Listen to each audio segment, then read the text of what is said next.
সকাল সকাল ঘুম থেকে উঠে কতটা রক্ত চুষে নিয়ে চলে গেল দেখো, বাবারে বাবা। হ্যাঁ, অনেকগুলো টেস্ট ছিল আজকে আমার, তবে হ্যাঁ বড় হয়ে গেছি, তবু ইঞ্জেকশন নিতে একটু আধটু ভয় পাই। তো এইখানে প্রীতম অফিসে কাজ করছিল আর রসুনগুলো ছাড়িয়ে দিচ্ছিলো, তারপরে আমি স্নান করে ঠাকুরকে ধূপ দেখিয়ে রান্নার কাটাকুটি যেগুলো ছিল সেগুলো করছিলাম। আজকে করবো আমের চাটনি, চিকেন কষা।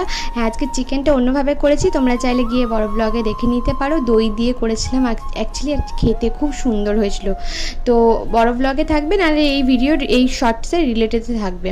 তো এখানে ডালটাও ছকে নিলাম। আর আজকে আমাদের বাড়িতে আসছে ওয়াইফাই কানেকশন লাগাতে। হ্যাঁ গো, ওয়াইফাই কানেকশনটা আমার শরীর খারাপের জন্যই লাগানো হচ্ছে, তার কারণ আমি রাত জেগে ভিডিও পোস্ট করি, কারণ ভোডাফোনের একটা অফার চলে না, সেই কারণে। তো সেইটা যাতে আমাকে সহ্য না করতে হয়, সেই কারণে এটা লাগানো। আর এখানে দেখো, যারা এসেছিলো লাগাতে ওয়াইফাই কানেকশন, তাদেরকে একটু শরবত করে দিলাম, কারণ যা গরম পড়েছে বাপরে বাপ। তো এখানে আমাদের ওয়াইফাই কানেকশনও লেগে গেছে আর এদিকে চিকেনও হয়ে গেছে। তো দুপুরবেলায় জমিয়ে খেলাম।